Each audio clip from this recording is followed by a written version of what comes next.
Good evening, my name is Juan F. Coy, and I welcome everyone here for attending tonight's presentation on how to effectively utilize email and other forms of electronic communication for LTEC 4510 Section 020. But we could start by first defining what electronic communication consists of.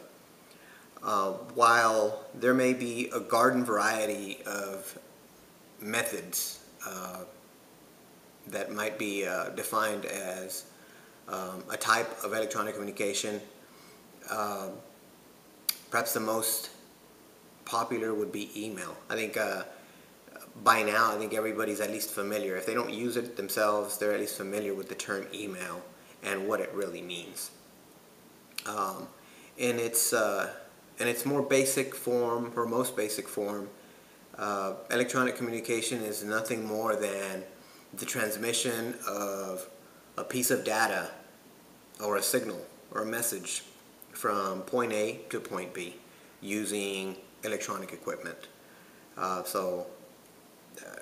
Typically in our environments would be a computer, a cell phone, anything of the like, any electronic device pretty much.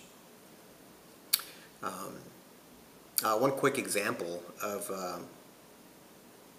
electronic communication in its basic form is a phone call. It's the sending of a voice message from one spot to another spot, and that's pretty much it. Some examples of electronic communication. We briefly discussed email and perhaps phone, but another one would be voicemail.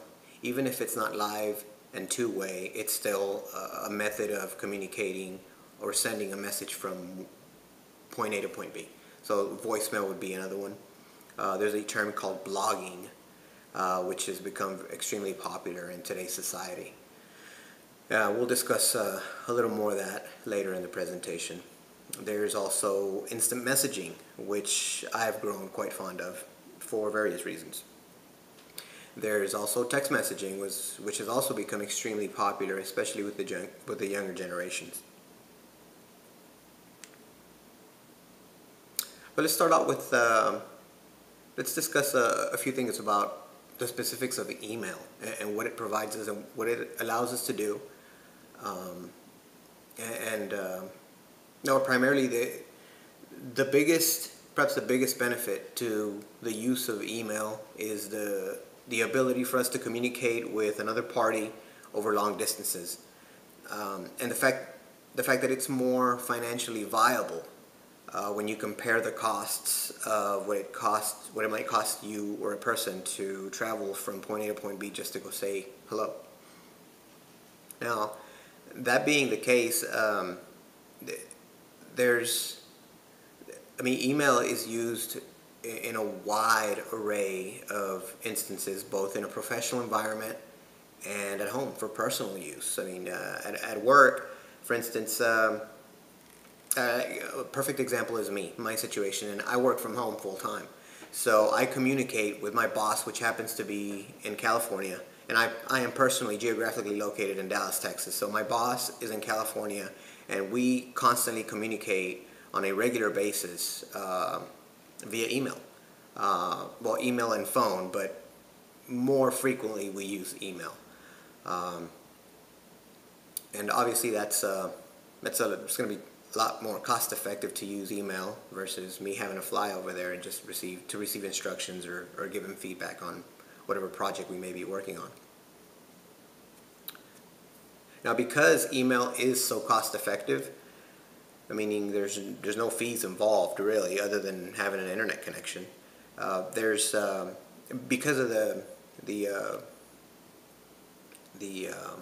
lowered cost of having email, it promotes constant communication. So the more communication, especially in a professional environment, communication is critical to the project you may be working on, or really just the business in general. So it creates an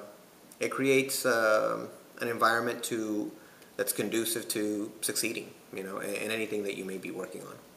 Obviously, there's no stamps involved, so you don't have to worry about that. It's just a matter of sending a message and hitting send. It's literally the click of a button.